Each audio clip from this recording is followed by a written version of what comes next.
Grand Rapids #1 for hip hop and R&B, Magic 104.9. It's your afternoon bestie, Lisha B here. And let me tell you something about this week. I've been blessed and highly favored to talk to some amazing people, especially people who are on my dream interview list. And this man is on like the top 3. And I just cannot understand how I am here today, being able to speak to a legend in R&B, a legend in music. I told him earlier that he was the soundtrack of my life. I've been listening to this man since I knew what music was. I remember going to New Orleans during Essence Fest and trying to get into the House of Blues under the age of 21, but I was like, I know all this man's songs, just let me in. But I'm so excited to speak with my legend, Musiq Soulchild. How are you doing today? Wow, I'm doing great, especially after that intro.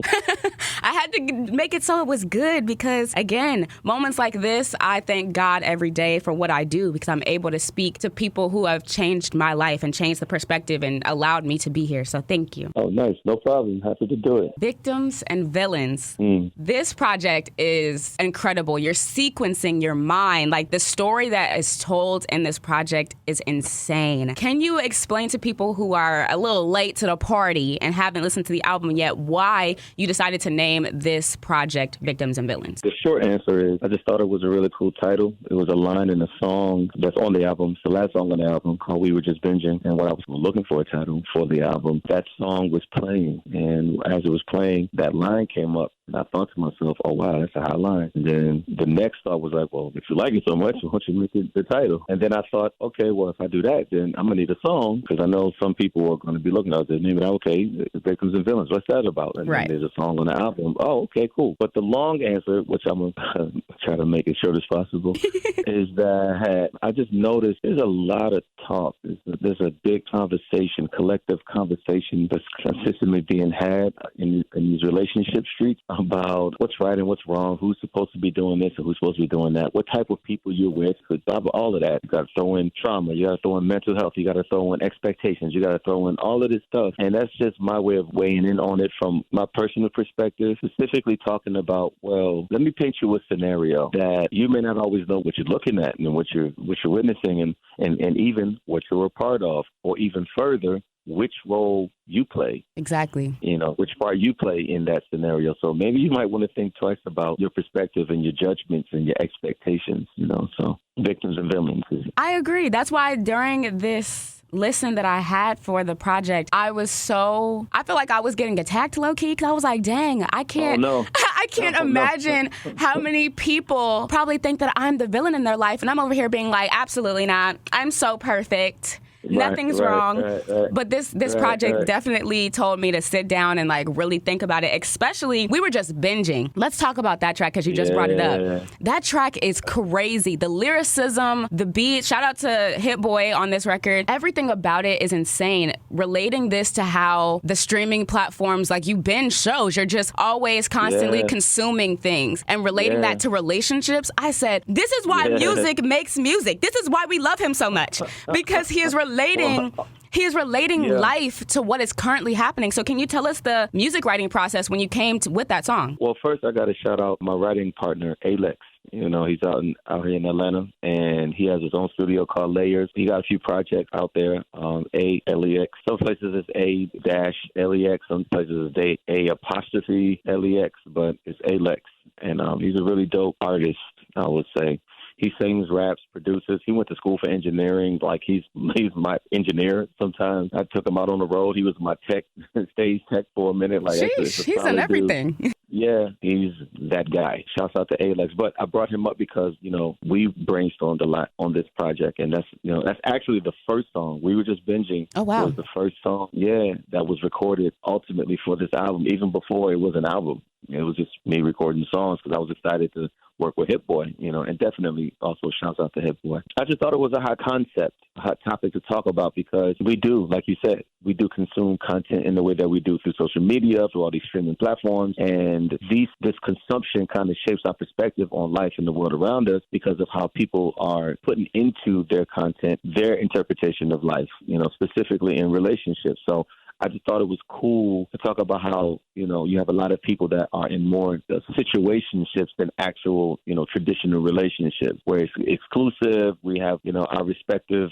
expectations and roles that we play and, we live up to. And it's like a lot of looseness and it's what I'm bringing to the table. It's what I'm bringing to the table. This is what I'm on. This is what I'm on. Right. It's like we're trying to figure that out. Sometimes that don't go well. Sometimes it, that clashes and you have people that try to bring you on this side and other people trying to bring them on that side. So the concept is, you know what? We was never really in love. We was just reliving in our minds our favorite hits of us dealing with each other. And we just kept perpetuating that, thinking that we was doing something. It's like, nah, you say your lines, I say my lines, and then, it's business as usual, rinse and repeat. When I think it's more important to be intentional, and say what you mean because that's what you want to say versus that's what you think the other person want to hear. Exactly. And you want them to hear what they want to hear so that they can react the way that you want them to react so that you can get what you're trying to get out of that person. It's just a lot of, unintended sometimes manipulation. That's why you say, I feel like, it might feel like I was coming at you. It's like, no, it's just that a lot of us don't have that relational, emotional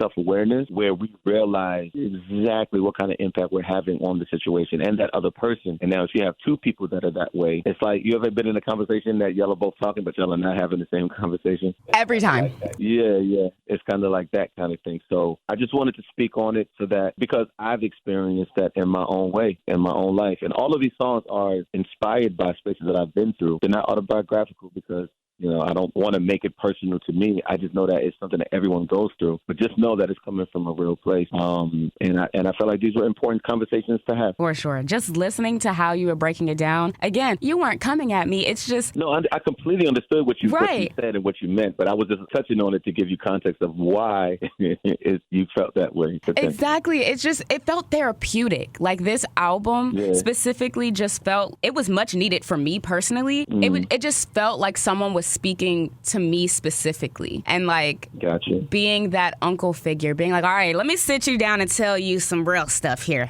okay? Right. That's why I don't make it about me personally. I make it about the thing that's happening so that more people can relate to it. And I love that. Okay, artists, if you're listening right now, tip, there you go, free game. Purr. Love that. From listening to your records for years and listening to this one specifically, and then also hearing the R&B Money podcast where Warren Campbell said that you are very meticulous about your music. It shows.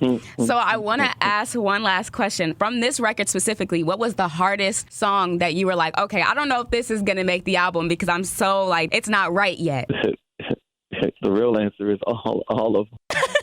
I almost didn't want to put it out because I felt like it wasn't done yet. I felt like I got to a point where I could recognize that it was at a good place. Now that I put it, I can say that in hindsight. Now that I can hear it and now that it's in the wild and people are reacting to it, I can definitely see, it was already good a long time ago, but I just have such high expectations of myself that, I have this level of unreasonable excellence that I'm always trying to reach. So, but sometimes I can't notice where it's at because I'm in the way. And it makes for good content. It makes for good product. Sometimes opportunities present themselves like, hey, bro, here's the next train going out. You want to get on this one now? And it's like, nah, not yet. It's like, hey, bro, ain't going to be too many of these trains. Like, you might want to hop on this one. And it's like, it's not ready yet, but okay, it's fine.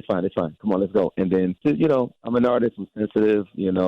I'm really particular about how things are being presented because what it really is, it's not that I don't think that it's good. It's just that I want to make sure that it's curated in a way where more people can get it now versus having to sit on it for 10 years. They're like, that's what he meant. It's like, bro, oh my God. You want it to be conveyed up front. You want it to be flat out. This is what it is. Or at least as much as possible. I really can't control that because everybody's where they are in their life and time at this point in time. You really can't control that. But I want to present it in a way where it's more readily available than not because it really sucks to like do something dope, but nobody gets it until later. It's like, wow. Well, I got it. I understood and I felt it. And it will be on repeat. And I am so excited because you're coming to town on April 8th and I'm going to be right there in the building singing every word. And I'm so excited. I appreciate that. Thank you for your support. Thank you for your continued support. No problem. I'm #1 on Spotify, always, every Wrapped. I heard that. Nice.